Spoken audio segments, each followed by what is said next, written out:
주간 우리가 새해 신년 특별 새벽 기도회를 우리가 가졌었습니다. 개근하신 분이 거의 50명이 육박하고 있는데 또 그 외에도 아쉽게도 다 참석하지 못하신 분들도 있습니다. 아무튼 우리 새해를 기도로 시작하신 여러분들, 올 한 해 동안 기도 응답이 풍성한 한 해가 되시기를 우리 주님의 이름으로 축복합니다.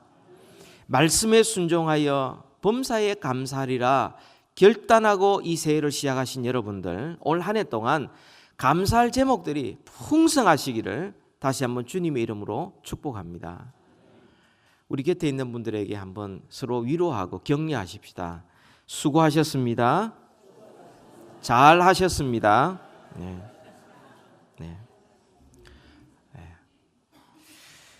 오늘 제목은 넘치는 감사입니다. 특별히 7절 하반절에 감사함을 넘치게 하라. 이 말은 감사가 우리 속에 가득 찰 정도, 그 이상이 되라.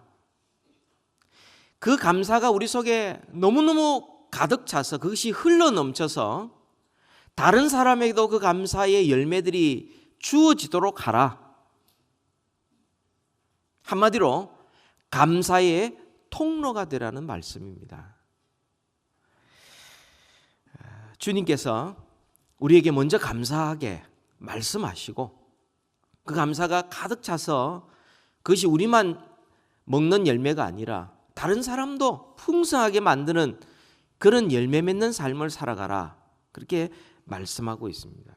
여러분, 어떻게 이런 넘치는 감사를 할 수가 있습니까?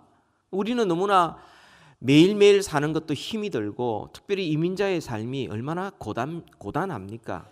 쳇바퀴처럼 돌아가기 때문에 우리도 모르는 사이에 우리는 참 힘이 드는 그런 삶을 살아가고 있는데 어떻게 이렇게 넘치는 감사를 할 수가 있습니까?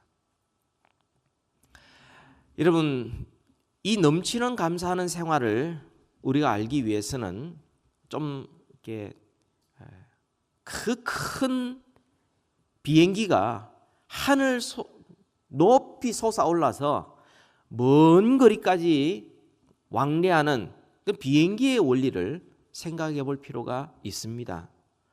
여러분, 비행기가 그 많은 짐과 사람을 싣고 그 높은 하늘로 올라가서 그 먼 길을 가는 것, 이게 쉬운 일이겠습니까? 쉬운 일이겠습니까? 그렇지만 여러분 또 한번 생각해 보세요. 만약 비행기가 그렇게 하지 아니하고 맨날 온갖 사람을 실어가지고 땅에만 요리조리 이렇게 다닌다면 그게 무슨 비행기입니까? 여러분, 비행기는 막 하늘 높이 날아서 먼 거리를 갈 때는 마치 중력과 상관없이 날아가는 것 같아요. 그런데 사실상 그 비행기에는 중력보다 더 강한, 끌어당기는 힘보다 훨씬 더 강한 위로 떨려는 양력이라는 것이 있습니다. 배로 치면 부력이죠. 이 양력이라는 게 있어서 그것이 훨씬 더 강하기 때문에 비행기가 위로 뜨는 겁니다. 또 비행기가 앞으로 이렇게 나아갈 때에 저항이 얼마나 많겠습니까? 그 무거운 것이 앞으로 갈 때에. 그런데 그 모든 저항을 이겨내는 더 강한 추진력이 있기 때문에 비행기가 그것을 뚫고 하늘 높이 올라가서 먼 거리를 가는 것이죠. 힘있게 날아가는 것입니다. 하나님께서는 우리 그리스도인의 삶이 바로 이와 같다, 그렇게 말씀을 합니다. 우리가 인생을 살면서요, 마치 중력처럼 우리를 힘들게 하는 것들이 많이 있습니다. 그래서 그 중력에 사로잡히면 우리는 불평과 원망에서 벗어날 수가 없죠. 또 마치 공기의 저항처럼 환경이 우리에게 막 닥칠 때에 우리 거기에 머물러 버리면 앞으로 나아갈 수가 없어요. 하나님께서는 우리 그리스도인의 삶이 독수리의 날개쳐 올라감 같은 그런 삶을 원하시는데 거기에 부닥쳐보고 환경의 조건에 따라 이리저리 부닥쳐버리면 우리는 앞으로 나아갈 수가 없어요. 그러나 우리에게는 또 다른 더 큰 힘이 있습니다. 그 강력한 추진력이 있다 하는 것입니다. 오늘 주님께서는 우리에게 넘치는 감사를 하라, 이 말씀은 우리가 살아갈 때의 환경과 조건과 여러 가지 어려움을 주님이 모르시는 바가 아니에요. 거기에 중력처럼, 거기에 저항력처럼 그렇게 힘없이 살지 말고 그걸 그냥 뚫고 올라가서 저 하늘 높이 날아가 멀리 높은 데서 그 문제를 바라보면서 정말 주님과 함께 그 높은 독수리의 날개쳐 올라간 같은 그런 삶을 살 수 있고 또 살아야 된다, 그렇게 우리에게 말씀을 합니다. 여러분, 어떻게 이런 넘치는 감사 생활을 할 수가 있겠습니까? 오늘 본문에서 거기에 대한 세 단계를 우리에게 말씀해 주고 있습니다. 그 첫 번째 단계, 어떻게 넘치는 감사를 할 수 있는가? 그것은 감사의 출발이 있어야 합니다. 6절 말씀입니다. 그러므로 너희가 그리스도 예수를 주로 받았으니, 우리 그리스도인들은, 우리 모두는 다 예수 그리스도를 구주, 주님으로 우리는 받아들여 모시고 살아가는 사람들입니다. 우리의 환경이 어렵고 어떤 조건이 우리에게 준다 할지라도 우리가 넘치는 감사할 수 있는 것은 바로 우리가 예수 그리스도를 주로 받았기 때문에 이 일은 가능하고 할 수 있다는 겁니다. 어떤 사람이 우리에게 와서 묻습니다. 어떻게 그렇게 감사할 수 있습니까? 저는 감사 못해요. 감사할 수가 없습니다라고 우리에게 묻는다면 여러분 뭐라고 대답하시겠습니까? 그때 우리가 여러 가지 감사의 조건들을 나열할 것입니다. 여러분, 우리가 이 땅에 태어난 것도 기적 중에 기적이죠. 우리가 그렇게 사랑스럽고 우리를 위하여 희생하시는 부모님을 만난 것도, 그것도 너무 감사한 거죠. 비록 어려운 가운데 자랐지만 그래도 교육받고, 그리고 이만큼 살아왔고, 결혼도 했고, 아이도 있고, 미국 땅에서 살아가고 있고, 좀 고된 일이지만 가만히 생각해 보면 우리 감사할 것들이 한두 개가 아닙니다. 말씀드렸다시피 우리가 thank you라고 할 때 이 thank라는 말은 think라는 거기에서 어원이 온 것입니다. 생각하면 할수록, 우리가 또 감사라는 말은 gratitude라고 이야기를 하는데, gratitude라는 이 감사라는 말은 그 어원이 어디서 왔냐면 grace에서 왔어요. 은혜에서 온 겁니다. 그러니까 하나님께서 우리에게 베푸신 은혜들을 손꼽아 보면서 생각하면 생각할수록 우리는 감사할 것이 너무 많다는 것을 깨닫게 되고 감사하기 시작할 수 있다는 거죠. 근데 우리가 아무리 감사할 것들을 우리가 세어보아도 사실은 다 셀 수가 없습니다. 왜냐하면 하나님이 주신 은혜가 너무나 많고 감사할 제목이 너무 크기 때문에 우리는 다 셀 수가 없습니다. 우리가 감사할 제목 가운데 여러분 가장 중요하고 가장 큰 제목이 무엇이겠습니까? 그것은 우리가 예수 그리스도를 주로 받았다는 사실이에요. 여러분, 너희가 그리스도 예수를 주로 받았으니, 그리스도 예수를 주로 받은 너희, 골로새 교인들이고 오늘 이 말씀을 읽는 우리들이죠. 우리가 누구인지를 생각해 보면 우린 감사가 시작돼요. 또 우리의 주인이시고 우리의 구주이신 그리스도 예수, 어떤 분인가 알면 알수록 우리는 더 감사가 솟아나게 됩니다. 여러분, 우리가 어떤 사람들입니까? 너희가 그리스도 예수를 주로 받았으니 라고 했을 때 너희 혹은 우리는 어떤 사람입니까? 성경에서 그걸 분명히 말씀하고 있죠. 성경은 사람에 대해서 전혀 과장하거나 혹은 그것을 치장하거나 혹은 그것을 이렇게 포장하지 않습니다. 있는 그대로의 모습을 적나라하게 다 드러내고 있습니다. 우리 골로새서를 한번 찾아보고 1장 13절 14절 그 바로 앞에 골로새 1장 13절 우리 같이 한번 읽읍시다. 시작. 그가 우리를 흑암의 권세에서 건져내사 그의 사랑의 아들의 나라로 옮기셨으니 라고 말씀합니다. 우리는 어떤 사람들이었습니까?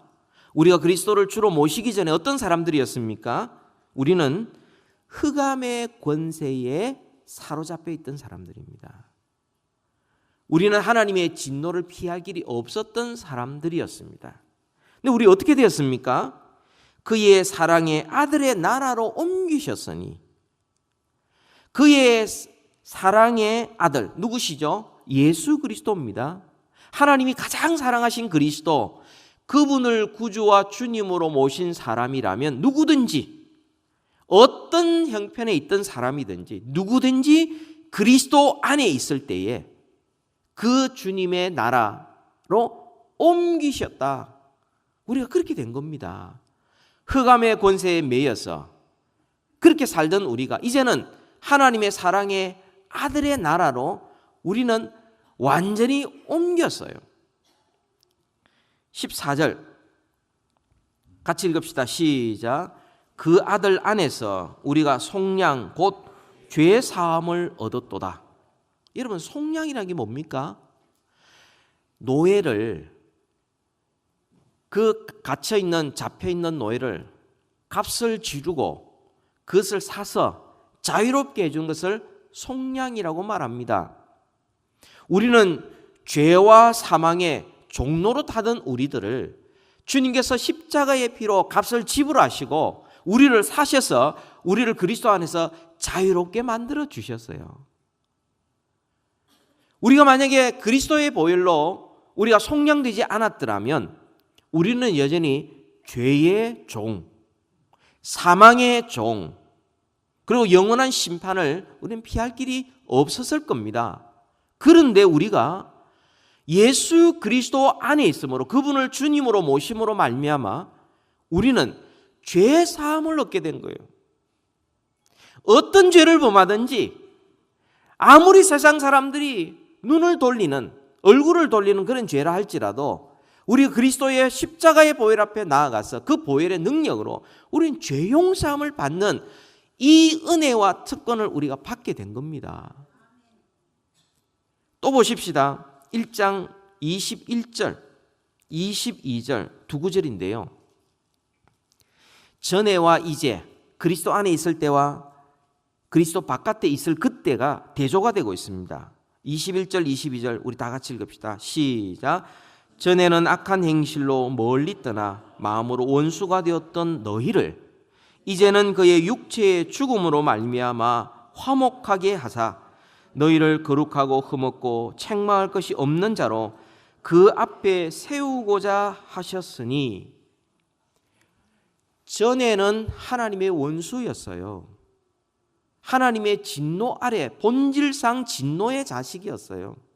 그런데 우리가 예수 그리스도를 우리가 주로 영접하고 난 다음에는 이제는 우리는 화목하게 된 겁니다.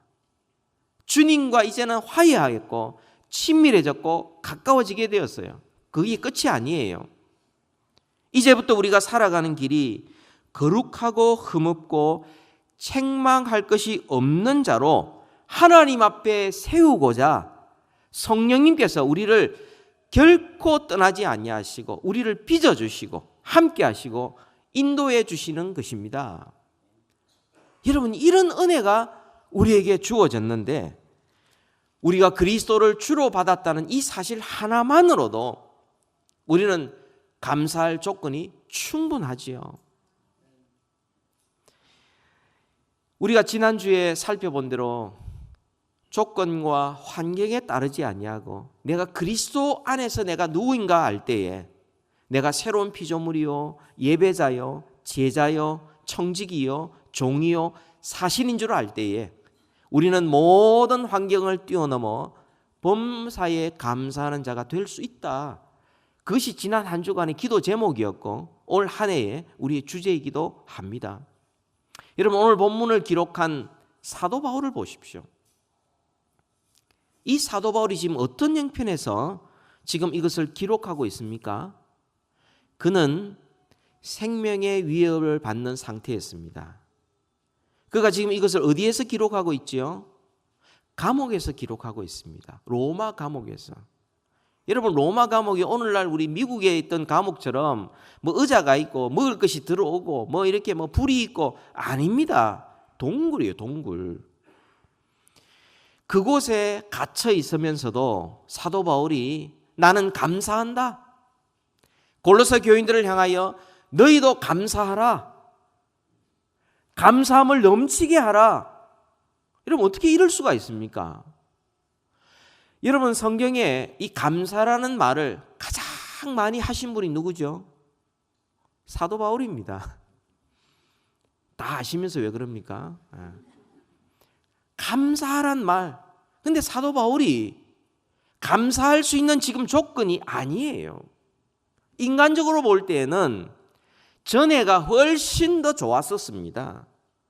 명문 집안에 좋은 지위에 선생으로서 모든 사람들이 다 주목할 만한 그런 지위에 있었지만 예수 그리스도 안에서 거듭나고 난 다음에는 인간적으로 볼 때는 별품 없는, 별 수 없는 사람, 심지어 감옥에 갇혀 있는 사람, 생명의 위협을 느끼고 있는 그런 형편이었는데도 불구하고 어떻게 사도 바울이 그 이전이 아닌 지금 어려운 상황에서 감사하라. 나는 너무너무 감사한다. 어떻게 이럴 수가 있습니까? 이유는 단 한 가지예요. 그리스도를 주로 모신 것. 이 이유 단 한 가지입니다. 이 외에 다른 이유 있습니까? 혹시 여러분 알고 있습니까? 저에게 알려주십시오. 목사님 사도 바울은 그거 아니고 딴 거 있는데 목사님 몰라서 그런 겁니다. 저한테 알려주십시오. 제가 정정하겠습니다. 감옥에 갇혀서 모든 사람에게 잊혀지고 자기 있던 사람들 다 떠나고 그리고 생명의 위협을 받는 상황 속에서도 그가 감사할 수 있었던 것은 그의 감사의 조건이 환경이나 다른 것이 아닌 예수 그리스도 안에 있었기 때문에 가능했던 것입니다. 그럼 제가 여러분에게 질문합니다. 여러분 예수 그리스도를 구주와 주님으로 영접하셨습니까? 여러분은 여러분의 생명과 여러분이 지금 가지고 있는 모든 것들의 주인이 예수 그리스도인 것을 여러분이 확실히 믿습니까? 그렇다면 여러분에게는 감사할 조건이 충분한 것입니다. 어둠의 나라에서 빛의 나라로 옮겨졌고 더 이상 죄와 사망의 종로로 타지 않고 우리는 거기서부터 자유롭게 되었고 하나님의 자녀가 되었고 그리스도와 함께 주님의 영광의 나라 함께 우리가 동참하게 된 그것만 생각한다면 이 땅의 조그마한 것들은 그것은 우리를 중력처럼 잡아당기지 않을 것입니다.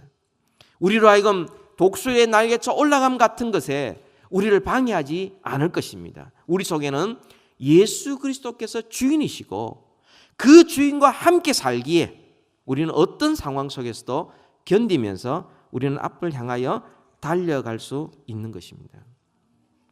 두 번째입니다. 우리 어떻게 넘치는 감사를 할 수 있습니까? 두 번째 단계예요. 그것은 감사로 진입해 나가는 겁니다. 마치 비행기가 활주로를 향하여 진입해 나가는 것처럼 바로 그런 모습이죠. 6절 하반절, 7절 상반절입니다. 그러므로 너희가 그리스도 예수를 주로 받았으니 그 안에서 행하되 그 안에 뿌리를 박으며 세움을 받아. 이게 이 감사 생활로 진입해 들어가는 것입니다. 여러분 그 안에서 행한다. 예수님 안에서 행한다. 무슨 말이죠? 예수님과 항상 동행한다는 겁니다. 그리고 예수님을 닮아간다는 거죠. 예수님이 가는 그곳에 나도 가고 예수님이 서면 나도 서고 예수님이 좋아하는 것 나도 좋아하고 예수님이 싫어하는 것 나도 싫어하고 그러면서 가는 게 예수님 안에 행하는 것입니다. 내가 좋아서 내 마음대로 가는 것은 예수님 안에 행하는 것이 아니죠. 예수님과 함께 걸어가는, 바로 그것이 예수님과 함께 행하는 것입니다. 구체적으로 예수님과 함께 행하는 게 어떤 의미입니까? 여기에 보면 농사에 대한 비유가 있고 건축에 대한 비유가 있습니다. 그 안에 뿌리를 박으며, 농사에 대한 비유죠. 세움을 받아, 건축에 대한 비유입니다. 우리의 삶이 뿌리를 받고 세움을 잇는 것 같은 이런 일들이 지속적으로 되어져야 된다, 그 말씀이죠. 여러분, 우리가 그 과실수를 심기 위해서 어떻게 합니까? 먼저 땅을 파야 되잖아요. 땅을 제대로 파야 됩니다. 깊이 파고 제대로 고르고 영양분도 주고, 그러니까 다 하고 난 다음에 그걸 똑바로 세우고 난 다음에 그걸 다집니다. 그죠? 땅을 이렇게 뿌리를 박고 설 수 있도록 다집니다. 그렇지 않고 다지지 않으면, 깊이 뿌리를 박지 않으면 바람이 불어버리면요, 나무가 넘어져요. 저 동남부나 중남부나 이런 데 가보면요, 비가 많이 오기 때문에 나무들이 너무 잘 자라요. 근데 문제는 뭐냐 하면, 바람만 불면 나무가 길에 그냥 다 누워 있어요. 그냥 뭐 차를 타고 가다가도 나무가 옆에서 그냥 쿵 떨어지기도 하고, 왜냐하면 뿌리가 깊이 박지를 못하기 때문에 그래요. 안 박아도 뭐 그냥 하늘에서 비가 오니까 그냥 사는 거예요. 근데 진짜 바람이 부으면 다 그냥 뽑히듯이 넘어져 버립니다. 신앙생활도 마찬가지죠.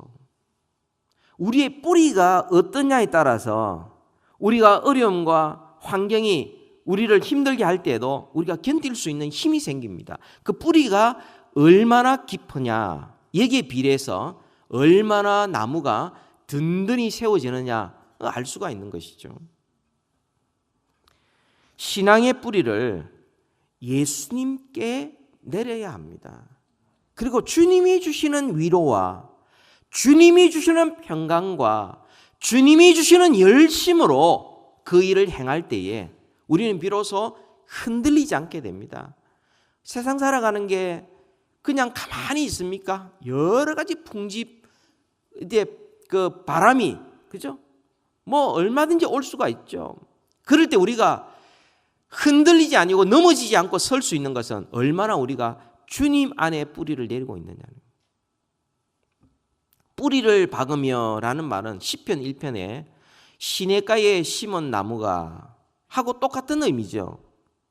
그 시냇가에 심은 나무가 뿌리를 그 생명수에, 시내에 뿌리를 내려서 그 뿌리에서 모든 위로와 영양분을 다 공급받으니까 햇빛이 쨍쨍 따도 바람이 불어도 시냇가에 심은 나무는 시절을 쫓아 과실을 많이 맺을 수 있는 겁니다. 옆에는 그런 게 없어도 거기에는 그 뿌리가 깊이 있고 뿌리가 시냇물에 도달해 있는 그 나무는 어떤 상황 속에도 흔들림 없이 든든히 그리고 풍성한 열매를 맺을 수 있는 것이죠. 우리 신앙생활이 바로 이렇게 되어야 됩니다. 우리가 때로는 힘든 일이, 어려운 일이 막 닥칠 때에 여러분, 사람을 붙들면 힘이 듭니다. 돈을 붙들면 없어져요.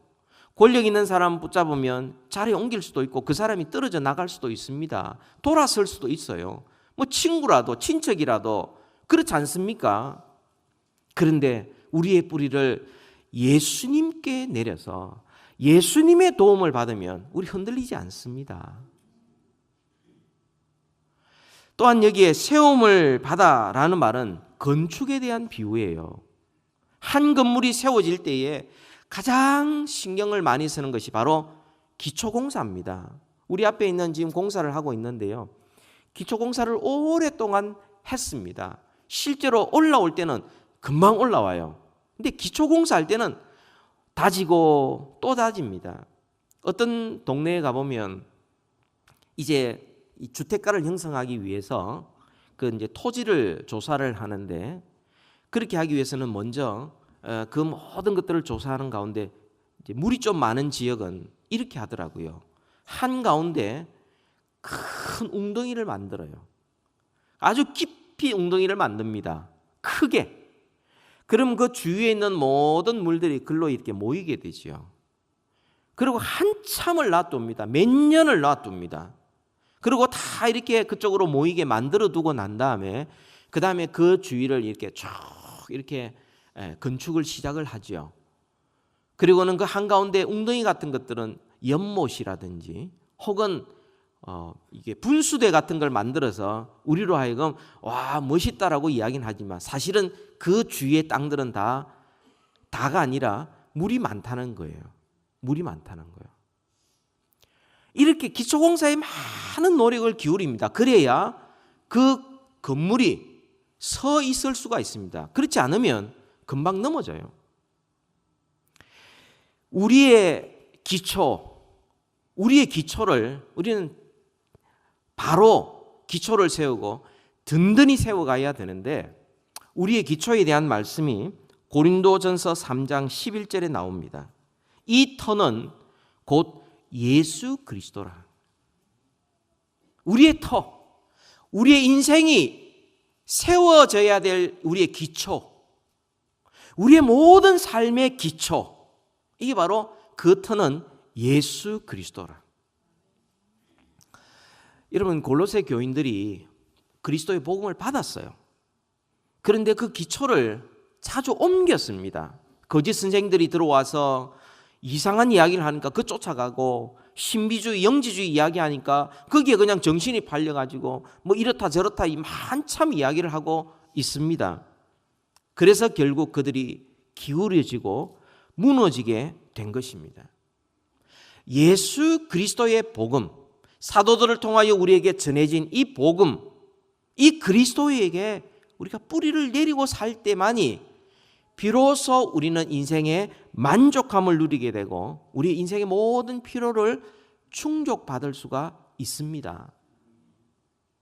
여러분, 그리스도 안에 있을 때 우리의 육신의 필요, 우리의 마음의 필요, 우리의 영혼의 필요, 우리의 가정의 필요, 우리 교회의 필요, 이 모든 것이 그리스도로부터 나올 때에 우리는 비로소 든든하게 세워질 수가 있는 것입니다. 왜 그렇습니까? 우리 성경 한번 찾아봅시다. 골로새서 2장 3절입니다. 2장 3절 같이 읽읍시다. 시작. 그 안에는 지혜와 지식의 모든 보화가 감추어져 있느니라. 그 안에는 누구 안이죠? 예수 그리스도 안에는 지혜와 지식의 모든 보화, 하나님의 보화가 그게 감추어져 있습니다. 인간관계의 갈등도, 교회의 어려움도, 가정의 힘든 점도, 직장의 어려운 점도, 미래에 대한 불안도, 모든 것들도 우리가 지혜와 지식을 얻으려면 그리스도 안에서 발견해야 합니다. 주님께로 가야 돼요. 그럼 주님께서 지혜를 주십니다. 주님께서 꿈을 주시고 용기를 주시고 주님께서 담대함을 주시고 주님께서 열정도 허락해 주십니다. 예수님 안에 생명이 있고 예수님 안에 평안이 있고 예수님 안에 진정한 기쁨이 있고 예수님 안에 오래 참음이 있고 예수님 안에 친절함이 있고 예수님 안에 절제가 있고 예수님 안에 한결같음이 있고 예수님 안에 따뜻함이 있습니다. 그래서 우리는 예수 그리스도 안에서 뿌리를 내리고 그 안에 계속 뿌리를 내리고 그리고 그리스도 안에서 자꾸 그 힘으로 말미암아 세움을 받는 이 일을 계속 할 때에 우리는 감사함을 넘치게 할 수 있는 것입니다. 마지막 세 번째로는 우리가 어떻게 넘치는 감사를 할 수 있는가? 그것은 감사의 지속성입니다. 7절 말씀 하반절에 보면은 교훈을 받은 대로 믿음에 굳게 서서 감사함을 넘치게 하라.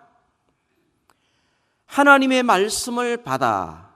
그러면 말씀을 받으면 믿음이 생깁니다. 믿음이 자랍니다. 그리고 믿음에 굳게 서면 결국은 감사함을 넘치게 된다는 거죠. 감사가 넘치게 된다. 그게 지속적으로 계속해서 우리의 습관과 체질이 된다. 그 말씀이죠. 여러분 골로새서 3장을 한번 보십시다. 3장 15절, 16절, 17절이 있는데요. 그리스도의 평강이 너희 마음을 주장하게 하라. 너희는 평강을 위하여 한 몸으로 부르심을 받았나니 너희는 또한 감사하는 자가 되라. 어떻게 감사하는 자가 될 수 있느냐? 한 몸으로 부르심을 받았음을 알기 때문에 감사할 수 있습니다. 16절 그리스도의 말씀이 너희 속에 풍성히 거함으로 감사하는 마음으로 하나님을 찬양할 수가 있습니다. 17절에 무엇이든지 말해나 이래나 다 주 예수의 이름으로 하고 그를 힘입어 주님의 도우심과 주님이 주시는 그 힘으로 할 때에 우리는 비로소 하나님 아버지께 감사할 수 있습니다. 여러분 이런 예가 있지요. 누가복음 17장에 보면 10명의 문둥병자가 있습니다. 그 당시로는 이것은 사회로부터 격리되어야 되고 그냥 완치 불가능한 불치병이에요. 근데 10명이 예수님 앞에 소리 지릅니다. 우리를 불쌍히 여겨달라고, 고쳐달라고 외쳤을 때 주님이 하신 말씀이 뭡니까? 가서 제자들에게 보이라는 겁니다. 아직까지 병이 낫지 않았습니다. 그렇죠? 여전히 자기는 병을 가지고 있어요. 그런 상태에 주님의 말씀을 듣습니다. 그래서 그들이 어떻게 했습니까? 가다가 나음을 얻었어요. 여전히 환경은 병이 나 있지만 주님의 명령을 따라 순종하며 나아가는 게 믿음이요. 믿음으로 나아갈 때 그들이 병이 나았어요.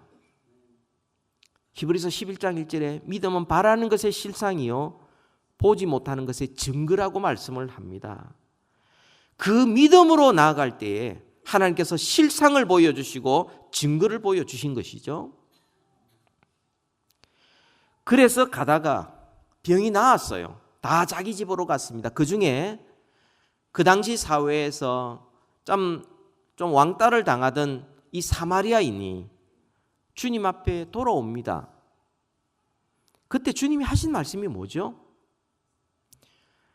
이 사마리아 사람 외에 하나님께 영광 돌리러 돌아온 자가 없느냐? 무슨 말입니까? 감사하며 돌아온 자를 가리켜서 하나님께 영광 돌리러 온 자라고 부르고 계십니다. 감사함으로 하나님 앞에 영광 돌려드릴 수 있고요. 더 나아가서 주님께서 그 사람에게 말합니다. 내 믿음이 너를 구원하였느니라. 감사가 믿음이라고 말씀합니다. 믿음 없으면 감사 못해요. 눈앞의 것들 때문에 감사 못합니다. 어디에 감사할 일이 많습니까? 눈에 잡혀야 이렇게 이루어져야 감사하지. 내 손에 들어와야 감사하지. 근데 믿음이 있는 사람은 손에 안 잡혀도 하나님께서 그 모든 것을 다스리고 계시고 약속은 반드시 이루어 주신다는 것을 확신하는 믿음이 있을 때 감사할 수 있습니다. 감사는 믿음의 표현이에요. 그리고 주님께서 또 한 가지 말씀하셨죠. 내 믿음이 너를 구원하였느니라. 감사할 때에 주님께서 육신의 구원뿐만 아니라 영혼의 구원, 영원한 구원도 하나님께 선물로 허락해 주신 것입니다. 여러분 우리 신앙생활을 하면서 주님께서 우리에게 범사에 감사하라 말씀을 합니다. 왜 주님께서 그 말씀을 하실까요? 감사하라 왜 말씀하십니까? 뭔가 주님이 아쉬워서 우리에게 얻어내려고 그 말씀을 하시는 겁니까? 온 천하 만물의 주인 되신 하나님께서 뭐가 부족해서 우리 보고 자꾸 감사하라고 말씀을 합니까? 그것은 우리를 너무 사랑하시기 때문이에요. 또 감사하는 자에게 하나님께서 그 은혜와 축복을 주시기 위하여 감사하라고 말씀을 하는 겁니다. 감사할 때에 하나님께서 우리가 상상치 못한 더 큰 은혜를 우리에게 베풀어 주시는 것이죠. 여러분 감사하면 우리의 몸이 건강해지고요. 여러분 정광 목사님이 쓰신 평생감사라는 책을 여러분이 보신 적이 있을 것입니다. 거기에 한 의사가 이렇게 실험을 했는데 음식을 먹기 전에 감사 기도하는 사람하고 그거 없이 그냥 먹는 사람을 이렇게 비교를 해보니까 건강에 큰 차이가 나타나더라는 것입니다. 식사 때마다 감사하는 사람들에게는 몸에서 아주 좋은 것들이 자꾸 분비가 되어가지고 소화를 촉진시키고 면역 기능을 향상을 시키고요. 또 몸에 있는 독소를 이겨내는 그런 분비물이 나와가지고는 질병의 진행을 억제시키고 감사하는 자들에게는 병균의 침입을 이길 수 있는 그런 시스템이 더 강해지더라는 연구가 나왔던 겁니다. 또 감사하는 자는 몸에 안티셉틴이라는 그런 게 나오는데 일종의 방부제 역할을 해서 몸을 부패하게 하는 일을 방지하는 방부제 역할을 하는 안티셉틴이 이렇게 분비가 되더라는 거죠. 그러니까 옛말에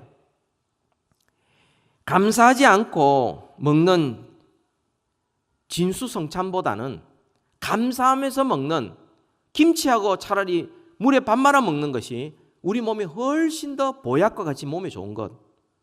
그건 사실이에요. 여러분 우리 몸이 먼저 반응을 합니다. 뷔페 식당에 갔다. 어떤 좋은 데 갔다. 그래도 뭔가 근심 걱정이 있고 뭔가 좀 마음에 감사가 없으면은 그게 무슨 맛입니까? 맛있습니까?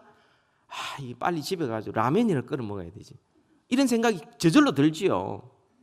근데 진짜 아무것도 없어서 라면밖에 없음에도 불구하고 김치 하는 것 때문에 너무 오늘 좋다, 기분 좋다, 감사하다 하고 먹으면 소화도 잘 되고요. 몸에 좋아요. 여러분 감사가 우리 몸만 건강하게 하겠습니까? 하나님께서 우리에게 감사하라고 명령하신 이유가 있어요. 감사하는 것은 우리의 뜻이 아니에요. 하나님의 뜻입니다. 우리는 그저 순종해요. 여러분 감사하면 가정이 행복해집니다. 부부가 감사하는데 부모와 자식이 서로 감사하는데 그 가정이 행복하지 않겠습니까? 여러분 교회가 달라집니다. 서로 감사하면 교회가 화목해져요. 오늘날 사람들이 교회를 가고 싶은데 어떤 교회가 좋으냐? 단 한 가지입니다. 조용한 교회. 화목한 교회. 한 가지밖에 없어요. 그만큼 사람들은 치열하게 살고 있고요. 힘든다는 겁니다. 그러나 교회 안에 서로 막 감사를 합니다. 국 떠주는 사람도 감사하고 국 받는 사람도 감사하고 물 떠주는 사람도 감사하고 자리 양보하는 사람도 감사하고 옆에 있는 사람 감사하고 서로 감사하는 하나님의 뜻이기 때문에 우리에게 감사하라 이렇게 말씀하시죠. 여러분 서로 감사 넘치면 일터가 달라집니다.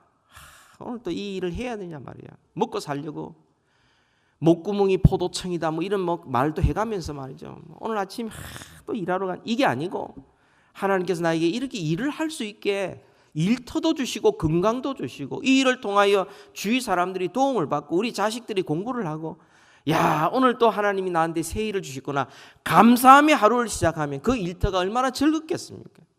얼마나 의미가 있겠습니까? 손님들이 오는데도 저 손님이 까다로운데 이렇게 생각지 않고 하나님께서 저 사람을 나한테 보내주셨구나. 다른 데 가면은 저 사람이 더 성질을 낼 텐데 그래도 나한테 오면은 그래도 잘해줄 텐데 이렇게 하면서도 얼마든지 의미 있고 보람 있게 일터에서 일할 수 있지 않겠습니까? 주님께서 우리에게 말씀하시는 게 그겁니다. 감사함이 넘치게 하라. 여러분 이것은 그냥 말로 많이 표현하는 정도가 아니에요. 물론 많이 표현해야 합니다. 그러나 우리가 감사함을 넘치게 하기 위해서는 먼저 우리가 그리스도를 주로 모셔야 돼요.